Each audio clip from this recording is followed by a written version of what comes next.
Alright guys and gals, welcome to round 2, game 2 of the Tiny Wars Open Tournament. I am Advanced Warrior. I'm CJ.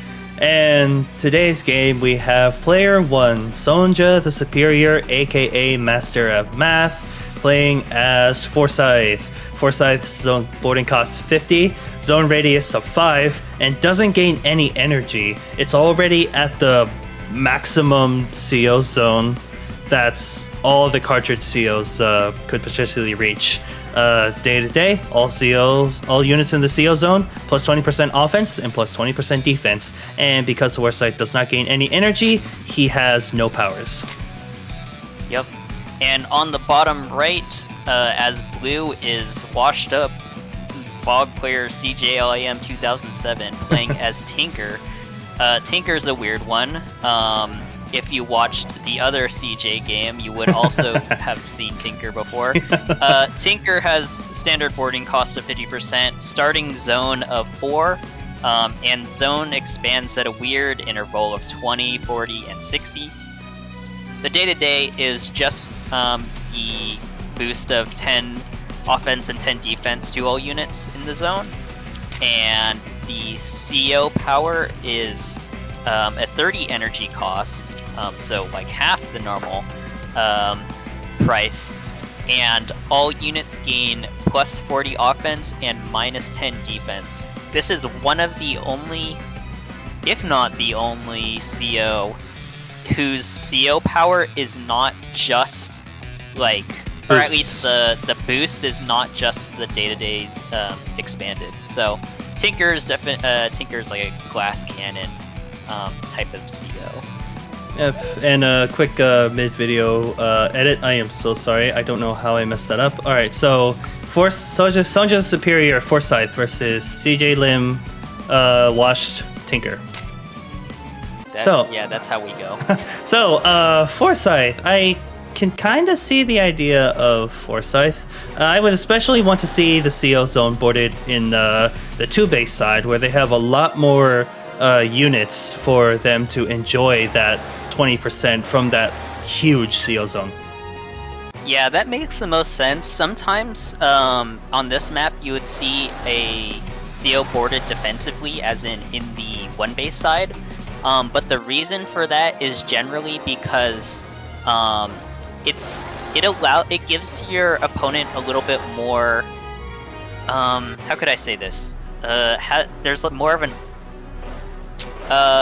of a barrier, because you don't want to be feeding your opponent free energy, right? Or you don't want to be feeding them more energy, and so you're less inclined to be aggressive on your 2-base side, I guess. So that's where someone might board their CO on their 1-base side, but Forsythe doesn't need to do that, or rather can't do that, because they don't have a CO power to charge. I want to talk about the slight deviation in this game too that we've seen from game 1, where both players went for the airport and then chained into the city in the center. So just a turn late of center pressure, but both players are doing it, so doesn't seem like one has the advantage over the other. And oh wow, okay, I see it now. Sonja Superior has made a skip, or actually, yeah, I think they...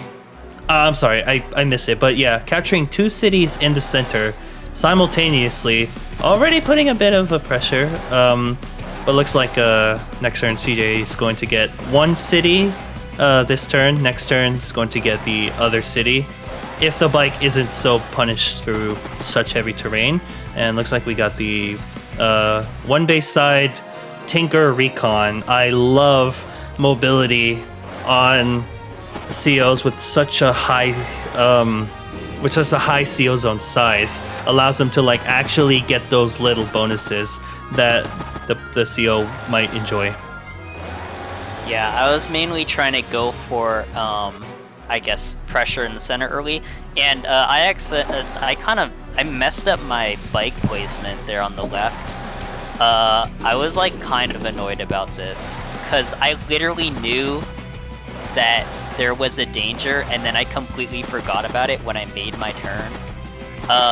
So nowadays, when I play standard, I tend to simulate my turns, probably like starting like in just like 5 turns or something, because I don't like making these mistakes, especially not against someone like Sonja the Superior, who is a very strong player, especially in the Advanced Wars by Web community. So I knew that I couldn't afford to make those kinds of mistakes, and I was already on the back foot because of that, and that also kind of screwed with my mental, my kind of mental attitude. Yeah, it's asynchronous gameplay. It's happened to the best of us. You calculate something, and then next thing you know, you immediately forget the purpose of a certain move or a certain unit, and then you move it elsewhere, and then you're like left in a mucky situation. It happens to the best of us, honestly. But right now you're not out of it. You have a recon harassing 2 units in the center there, and it's the Forsythe. No, I'm sorry, it's the Tinker recon. So you're gonna get a little bit of a boost with that recon. So it's not the end of the world here. Yeah. Ooh, you're speaking too soon, though. I know how this game ends. It's I don't, but that's stop spoiling it. What? I played this game, dude. I know, but think about the viewers, CJ. Think about the viewers.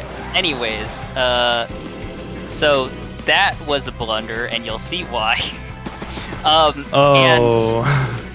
And I am actually super mad about that, because that is, I would say, easily the turning point of this game. Because again, I wasn't calculating or simulating at this point, where I really should have, because he basically got a free tank hit and then was able to basically block for his CO tank. Trap. I thought that I probably would have been able to get the battlecopter in there, but then what's it called? The Forsythe CO zone is too strong. It gives him so much defense that I can't break through with the 2 bikes. The full health bike and the half health bike just won't cut it there. And so yeah, I basically lost a tank on my 1 base side, which is super brutal on this map. This map heavily punishes mistakes, especially on your 1 base side. Like, if it's on your 2 base side, it slows your progression. It's not the end of the world. But on your 1 base side, it's pretty bad.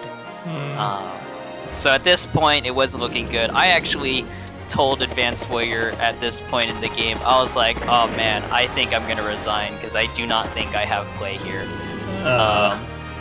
Yeah, I remember that. But there's still stuff to learn from here, so don't go away just yet. Don't go away just yet. And like, especially like my 1 game at the Discord Cup, don't go away just yet. You know, I was in the exact same situation, and it happened to me twice. And I still played my freaking game until I misclicked and resigned there. But a lot of presence coming from CJ in the center. Possibly could get that other radar if the battlecopter stays around to protect the infantry that's capturing it. But oh, it looks like we're seeing a bit of offensive pressure coming on CJ's 1 base side. I'm very curious what he does with his copter, and he keeps it in range to protect the capture. And yeah, it looks like a little bit of a build-up going on here, and artillery's on the way, gonna hopefully push back some units off of your 2 base side. And another artillery. If Sonja Superior captures that city above the artillery, would you stay and shoot it? Which one? The city above your artillery. Oh, yeah, for sure. That's actually the point of the arty, is to beta capture. Because actually on the 2 base side, it doesn't matter all that much to always be getting units, or at least I can afford a base skip. Because in this map, there isn't a lot of income for the amount of bases, the amount of airports and stuff that you have, and so I wouldn't be opposed to that if that happened.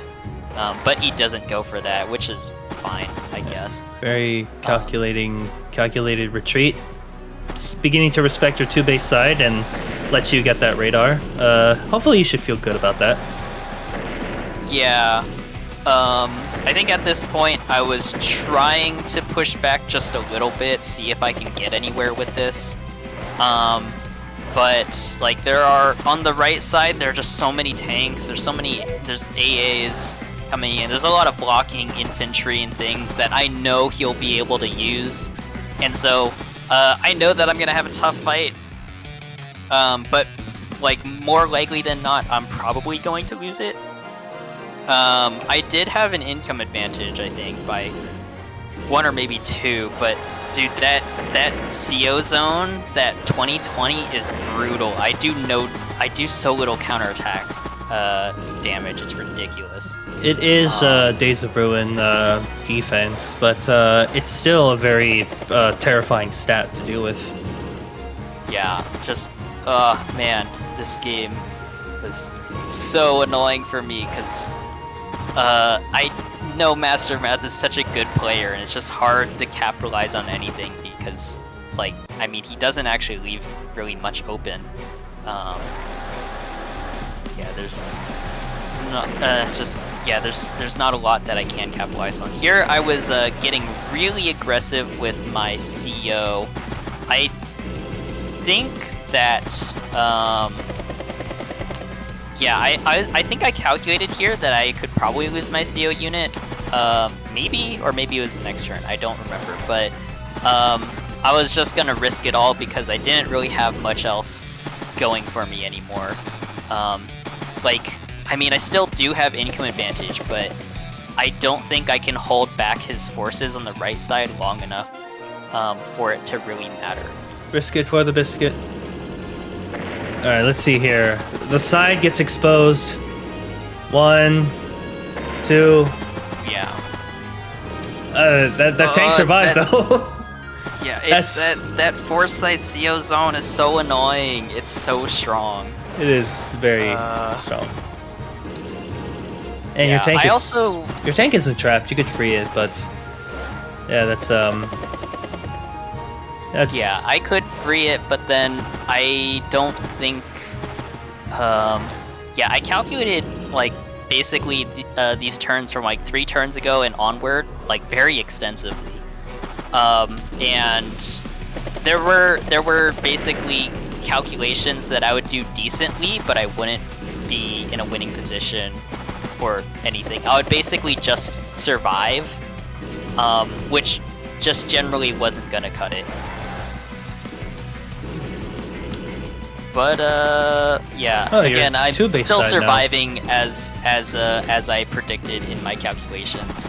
I still have my advantage. If I can hold him off for long enough, then perhaps I can advance, but it's pretty difficult still. I'm liking the artillery coverage from your 2-base side, and the fact that your CO is like slowly moving up. That SonjaTheSuperior is respecting your 2-base side, and you could like slowly like maybe push or like whittle them out. Yeah, like that tank's now off that city. It's a good terrain, but it cannot stay there anymore. You could maybe a capture might be a little bit aggressive, but it definitely would give SonjaTheSuperior probably a run for its money, and SonjaTheSuperior wisely making the retreat on the backside, backing it up with a medium tank. Medium tanks are pretty good to play defensively, but artillery are also very strong against medium tanks. You, on the other hand, you still have a, it's kind of looking like the same thing, backing up, have a decent force to like hold off units, and the rocket. Oh boy, what are we gonna see, CJ? I mean, so on the surface it looks decent, but I don't know. When I kept looking at this, when I kept simulating it, nothing really worked. And the reason why is because on my 1-base side, I have so many less units, and they're like it's a much more difficult position to defend than on his 1-base side. Like he's able to retreat. He's able to retreat, but he still has coverage. Because I had transferred a lot of my 2 base side units over to my 1 base side, so I don't have as much pushing power as he does on his 2 base side. So he will eventually start capturing these cities, and really the what's it called? The income advantage is the only thing in my favor, because like he's still up in material compared to me.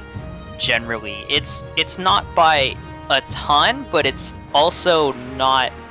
It's also going to be, or rather, he's not up by a ton, but what's already out there is out there faster than what I have, I guess, is kind of how you could say that. My income advantage is not, I guess, coming into play fast enough. Looks like that copter's like sneakily going, like starting to snake around and to resign. Yeah, so I mean, that was my reasoning for that overall for the resignation, was like my turns were relatively neutral, but I had no way of preventing these caps. I was losing my income advantage pretty soon. I feel he had this pressure in the middle that I couldn't really touch. And yeah, he was just gonna slowly move up with these 2 arties. That would be a problem. And then he's reinforcing his 1 base side pretty well. There's not really going to be much weakness after I capture this. So overall, like, he'll be even in income pretty soon. But I think it's just his position just overall is better, in my opinion. I mean, I could have been just like been too harsh on myself, too negative, and maybe. So I just like didn't think that I was gonna be able to make it. But yeah, I mean, I feel like I analyzed this position enough to realize, like, yeah, no, there's not an opening for me. How dare you be so harsh on yourself? Yeah, I just wouldn't be able to do it. So yeah, it's not my best game for sure, but it's also like when you're playing against really good players, they will pressure you and poke at you in ways to make you blunder. And so yeah, I feel like I already lost like several turns ago because I had lost that first tank. Yeah, I mean, yeah, I was gonna go back to that if I apologize, but what is that, like maybe turn, I guess 9? This is turn 9. Yeah, turn 9. Turn 8 you did the attack, turn 9 this is what happened. But out of, you know, how do I say this? You at least held your you at least held your own fairly well, and your 2 base side was actually developing. And here you could see, you know, SonjaTheSuperior is like slowly backing off, and you're like able to get his properties. But in vice versa, they're getting your properties as well. So the very aggressive tank on your 1 base side, definitely a blunder, but I would say that holding yourself off for all those turns, definitely you definitely held yourself off very well. Yeah, and I mean, I do want to point out though that this, at a glance, doesn't actually look that bad of a position. This tank isn't coming in. This tank is the only one that hits. Until you realize there are 2 mountains. Yeah. Wait, I'm not sure what you mean by that. There are 2 mountains here. It's how do I say this? It's just something that I have learned to try to avoid from one of my previous games. If you notice that you're doing an attack and you'll have like maybe 1 or 2 adjacent tiles that your vehicle cannot progress through, then be very wary of the possible unit trapping that could happen. That is a good point. I've never thought about that. Yeah, like this radar here. Yeah. Definitely think about the same thing. Because that's water. Your vehicles cannot go over water. Yeah. Yeah, I put my tank here because I was like, oh, like, relatively free hit. Like, I get 30% defense. That's usually pretty huge. But Forsythe's CEO, you know, has 20/20 boost as well as a veterancy bonus, so he has 40/40 on my tank. So that is what, like a 10% offense, and then like I don't know, 60% defense on this wasteland. So I did like no damage, did basically no counterattack damage, and that was like, I remember coming back to the game and being, what the hell happened? And then also calculating that I couldn't even get rid of this bike, and I was like pissed. Yeah, and then honestly, I was gonna resign right there.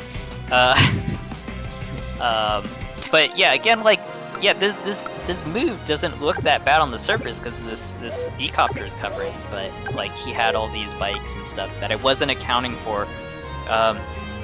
And yeah, they would just block the way. And then AA arrives, and it's all, yeah, that B-copter can't do anything. So yeah, I feel like in normal circumstances, without the Forsythe buff, I might be wrong, but usually you have enough 10 forces HP to probably free yourself. Yeah, I think usually a 10 HP bike and a 5 HP bike can do it. And a battle copter. Actually, no, the anti-air is coming in. So. Oh wait, no, was it both of these can't do it? I don't know, but either that, or I calculated that even if I did, I would have to throw my battle copter at it, and then I would not be able to kill it, and then I just lose a battle copter. Let's also consider that they've also SonjaTheSuperior has also created a wall where you can. The only units that you can attack from two different angles is the tank and the bike, but you're not likely to get back here, and the bike is the only thing that's that you could attack from two sides. And say you kill the bike, great. Now you got a tank here that's on a wasteland, which is actually 2 stars now that I'm looking at it, and the empty silo, which is also 2 stars. But yeah, it's like you kill this one, these other 2 units adjacent to your tank are pretty well buffed up, and at that point you've probably used up all your units that could even do decent damage to that. Yeah, I'm gonna actually, if you don't mind, I'm gonna simulate this real quick, and I just want to see. I'm just gonna throw this here and try this. I'm pretty sure this doesn't work. I'm pretty sure I did this and it didn't work. But if I do this and then this and then this, I don't even come close. This doesn't kill. Ooh. So yeah, that is a possibility, even though the B-copter covers. Excuse me. I just want to play. You can talk. I just want to play around with the thing. Oh yeah. You can keep talking. Even if the B-copter comes in and attacks, I can't kill. And yeah, the AA is able to. Yeah, this doesn't matter because you already used up your move. Yep. Yep. Yeah, the AA gets my battle copter, and then yeah, I just lose more material. So I had to give up that tank and cut my losses, but I was already basically blundered a full unit. And I'm against a good player, so I can't really afford to make mistakes like that. And yeah, but I played out the rest for you guys because I wanted to see how long I could last. Content. You actually, I would say you actually lasted very well. You did well to like but yeah, it was like a very premature loss at the beginning, but in the middle, I'd say that you did very well to like stand your ground. And remember, like I said, you were actually doing well on your 2-base side, but vice versa, they were also doing well on their 2-base side. Mm-hmm. Alright, so just really quickly, outside of the tournament conversation, where do you put Forsythe? You put like bottom of top tier or something? Yeah, Forsythe is hard. I mean, Forsythe I think is probably one of them. Forsythe and Tabby are probably the hardest COs to place like within kind of a tier or viability list. I used to think Forsythe kind of sucked, but now I think that he's like, I think that he's probably like the lowest of the high tier, something like that. Like if like Isabella and Brenner are top for sure, but then and like Zhao Tiantong, but like after that, like it's pretty unclear. Like Forsythe, Tabby, Will are all pretty good. Yeah. Lynn as well, but I think from watching some of the games recently, I'm starting to think Lin is a little bit less strong than I used to think. It's all map dependent. That's my opinion. I mean, yeah, it is all map dependent, but in more cases, I feel like Forsythe is actually pretty good because either that or it's just because I've been underestimating him, and so he's more powerful, and it surprises me, and then I lose. So I guess. Yeah. So, any closing thoughts?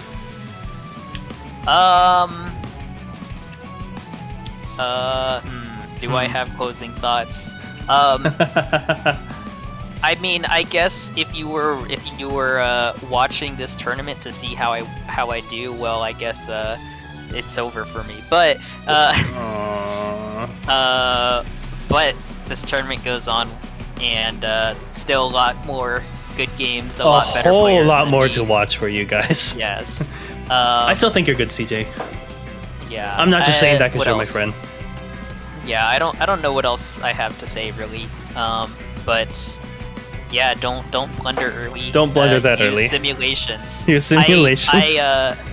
We just showed you how to do a simulation.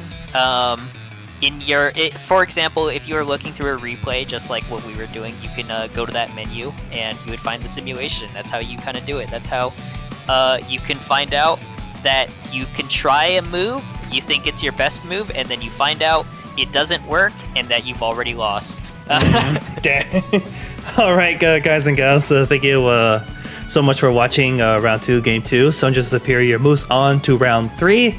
It's getting exciting. We're like probably already halfway through the tournament, maybe past that at the point of recording. But we have so many more games for you guys to watch. So if you're interested and want to be notified, feel free to hit that subscribe button. Feel free to like, comment. Love hearing your feedback. Yeah, that's I think that'll just do it for today's video. I am Advanced Warrior. And I'm CJ. And you all have our warmest regards. Please take care.